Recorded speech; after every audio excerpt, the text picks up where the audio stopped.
I thought I was visiting my sister's grave alone. But when I saw my wife there, everything changed.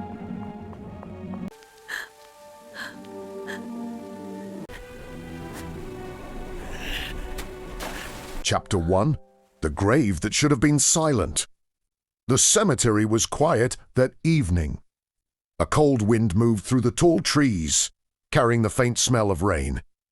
The sky above was dark gray, and the fading sunlight painted long shadows across the rows of gravestones. I stood in front of one grave in particular. The name engraved on the marble was one I could never forget. Lily Carter, my younger sister. 2 years had passed since the accident that took her life, but the pain never truly disappeared. Every year, on the same day, I came here alone. Jimmy, and her memory. I placed a small bouquet of white lily on the grave and sighed softly. You would have laughed at how messy my life became after you left, I murmured. For a moment, the only sound was the wind rustling through the leaves. Then something strange caught my attention. Footsteps. Soft. Carrefour. Someone else was walking through the cemetery.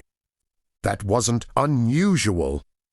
But what surprised me was the direction. They were coming toward this grave. I frowned slightly and stepped back behind a nearby tree, instinctively hiding from view. A few seconds later, I saw her. My heart stopped. It was my wife, Emily. She was wearing a black coat and sunglasses, even though the sun had already started to set. Why was she here? Emily had never once visited Lily's grave with me before. Not once in 2 years. Yet now, she was walking straight toward it like she knew exactly where it was. I watched quietly as she stopped in front of the gravestone. For a long moment, she didn't move. Then she slowly removed her sunglasses. And what I saw next made my chest tighten. Tears rolled down her face. She knelt down beside the grave. "I'm sorry," she whispered. My breath caught. "Sorry? For what?" Her voice trembled as she continued. "Lily, I didn't mean for it to happen like this." The words hit me like ice water. My mind went blank. Didn't mean for what to happen? Emily wiped her eyes with shaking hands. "If I had known he would love you so much." She murmured. My heart pounded harder. Maybe I wouldn't have done it. For a second, the entire world felt silent. The wind stopped. The trees stopped moving. Everything around me disappeared except those words. My hands slowly clenched into fists. Emily leaned closer to the gravestone and whispered one last sentence. A sentence that shattered everything I thought I knew. I never meant for the accident to kill you. The ground beneath my feet suddenly felt unstable. Because, in that moment, I realized something terrifying. My sister's death had never been an accident at all.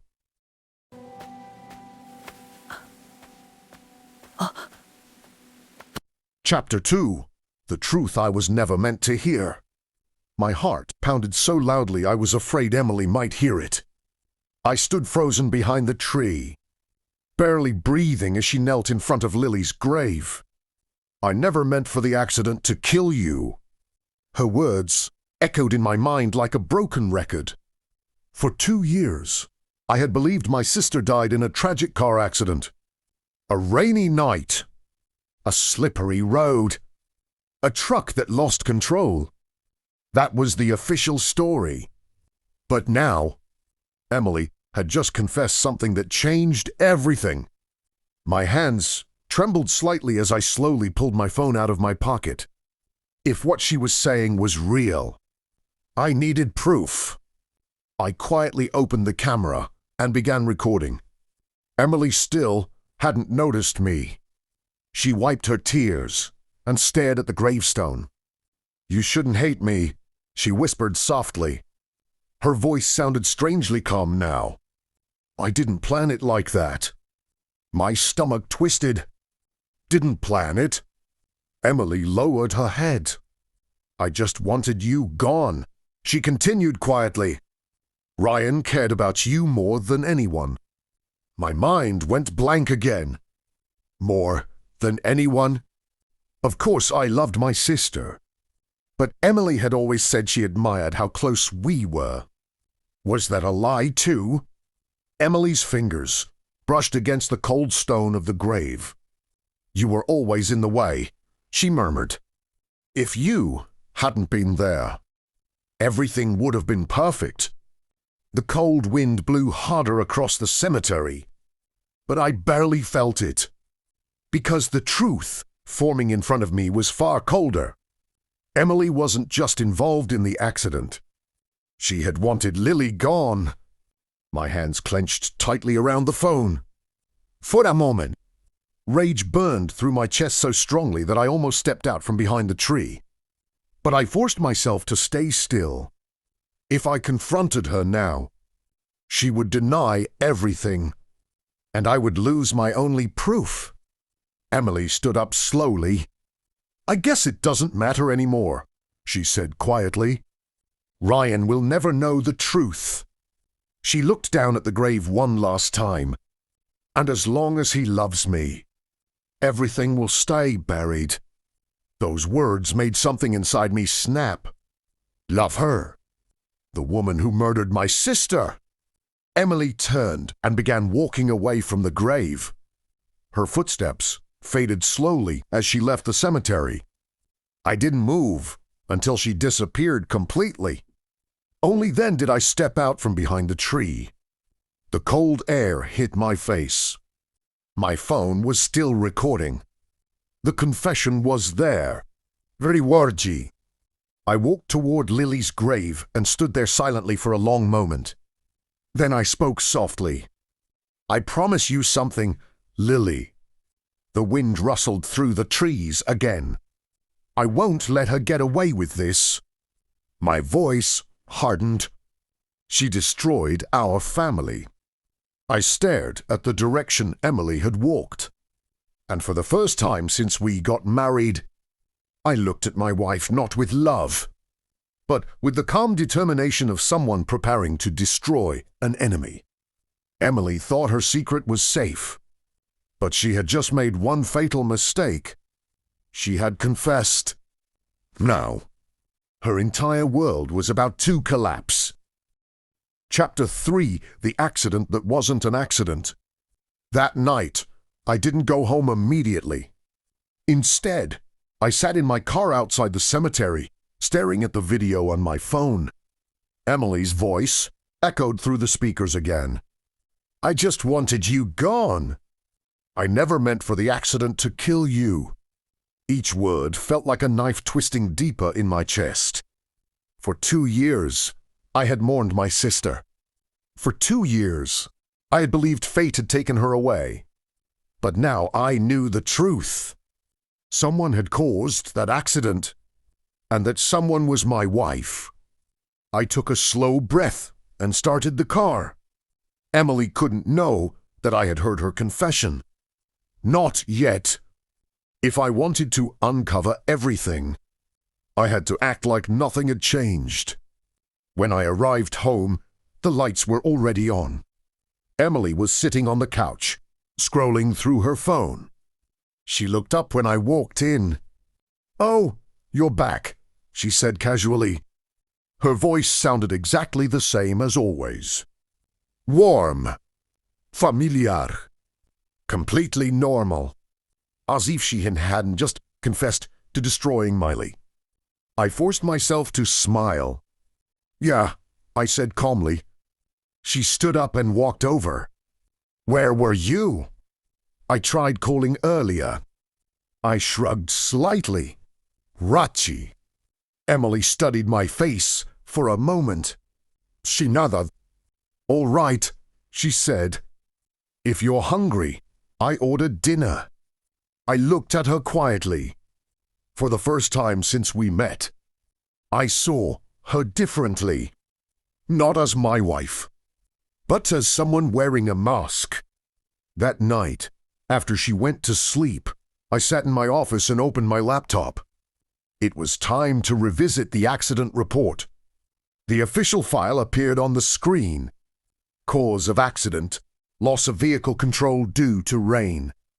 I stared at the details carefully. Something felt wrong now. Very wrong. My sister had been a careful driver. She hated speeding, and she knew that road better than anyone.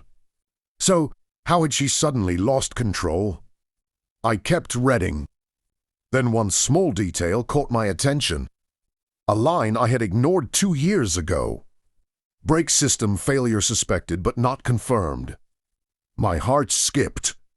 Brake failure. Why hadn't that been investigated further? I searched through the rest of the report. That's when I noticed another strange detail. The mechanic who inspected the car had closed the investigation unusually fast. Dovest, and the name of the company handling the inspection, made my blood run cold. It belonged to a subsidiary company connected to Emily's family business. For a long moment, I stared at the screen. Then I leaned back slowly. Everything was starting to make sense. The accident, the rushed investigation, the missing answers. Emily hadn't just caused the accident. She had helped bury the truth afterward. I looked again at the video of her confession on my phone. She thought the secret was safe. She thought I would never know. But she had forgotten one thing. I wasn't just Lily's brother. I was someone who never stopped until I found the truth. And now that I had started digging, I wasn't going to stop. Not until I uncovered everything, even if it meant destroying the woman I once loved. Chapter 4. The Man Who Closed the Case. The next morning, Emily acted exactly the same as always. She made coffee. She asked about my schedule. She even reminded me about a dinner we were supposed to attend later that week. Watching her move around the kitchen so calmly almost made me question everything. Almost. But the video on my phone reminded me the truth wasn't a dream. My wife had confessed to wanting my sister gone. And now I had another clue. The mechanic who had inspected Lily's car. I left the house after breakfast. Busy today? Emily asked as I grabbed my jacket. Yeah, I said casually. Some work meetings. She smiled. Don't overwork yourself. I forced a small smile back. If she only knew what I was really doing. The mechanic shop was located on the edge of the city. An old building with faded paint and rusted signs. The name on the board matched the one in the accident report. Harrison Auto Services. I parked across the street and watched the garage for a moment. A middle-aged man in oil-stained overalls was working under a car. That had to be him. I stepped inside. The smell of oil and metal filled the air. The mechanic glanced up. Need something fixed? He asked casually. I walked closer. Actually, I came to ask about a car you inspected 2 years ago. He frowned. 2 years ago? I pulled out my phone and showed him the accident report. Lily Carter. The moment he read the name, his expression changed. Just for a second. But I said, fear. He quickly looked away and wiped his hands on a rag. I inspect hundreds of cars. He muttered. I don't remember every one. I leaned against the workbench. Maybe this will help your memory. I placed my phone on the table and played the video. Emily's voice filled the garage. I never meant for the accident to kill you. The mechanic's face went pale. He stared at the screen like he had just seen a ghost. When the video ended, the garage fell silent. Finally, he spoke. "What do you want?"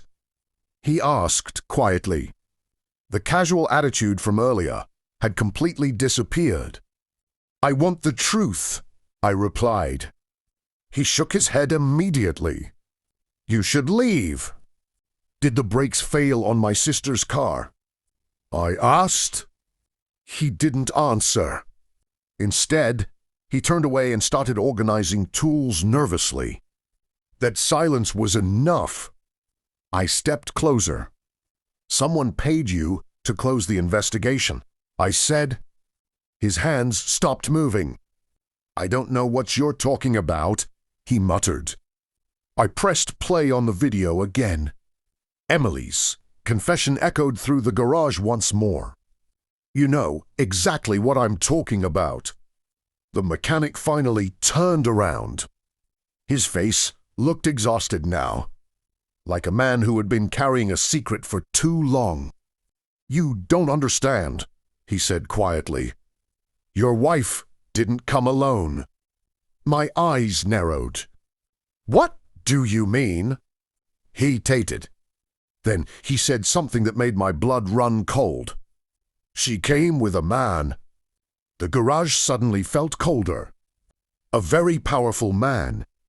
My voice dropped. The mechanic swallowed nervously. Then he whispered a name. A name I never expected to hear. Emily's father. And in that moment, I realized the truth was far bigger than I thought. This wasn't just my wife's crime. It was her entire family's secret. Chapter 5. The day her world collapsed. For 2 days, I said nothing to Emily. I acted the same way I always had. I went to work, came home. I even laughed at her jokes during dinner. But behind the calm mask, everything had already changed. Because during those 2 days, I had been preparing. The mechanic eventually agreed to talk. Not out of kindness, but out of fear. The video of Emily's confession was enough to break his silence. He gave me everything. Copies of the original brake inspection, photos of the damaged brake line, and most importantly, the bank transfer record. A large payment made 2 years ago from a company owned by Emily's father. The money had been sent the day after Lily's accident. Payment for silence. Payment to close the investigation. Payment to bury the truth. But I didn't confront Emily immediately. Instead, I planned something better. Something she would never expect. 3 nights later, Emily hosted a family dinner at our house. Her parents came. Several relatives came. Everyone gathered around the long dining table. They laughed. They drank wine. They talked about business. The perfect happy family. Emily sat beside me, smiling confidently. She had no idea what was coming. Halfway through dinner, Emily's father raised his glass. "To family," he said proudly. Everyone lifted their glasses, but I didn't. Instead, I stood up slowly. "I'd like to make a toast too," I said calmly. The room fell quiet. Emily looked up at me with curiosity. "Oh, since when do you give speeches?" she joked. I didn't smile. "I just wanted to share something interesting," I said. Then I connected my phone to the television behind us. The large screen lit up. Emily frowned. "What are you doing?" I pressed play. Her voice filled the room. "I never meant for the accident to kill you." The wine glass slipped from Emily's hand and shattered on the floor. Her face turned white. The entire table went silent. Her father shot up from his chair. "Turn that off," shouted. But the video continued playing, every orgy, every confession, every secret. When the video ended, the room felt like it had frozen. Emily stared at me with horror. "H, how did you get that?" She whispered. I looked at her calmly. "From the cemetery," I said. Her father's face was dark with rage. "You're making a huge mistake," he warned. But I simply opened another file. The bank transfer appeared on the screen. Then the brake inspection report. Then the photos of the damaged brake line. Proof. All of it. "You didn't just kill my sister," I said quietly. "You tried to hide it." Emily's legs gave out. She collapsed back into her chair, shaking. This isn't what it looks like," she stammered. But no one at the table believed her anymore. The silence in the room was suffocating. Then I said the final words. "I've already sent everything to the police." Emily's father's face twisted with fury.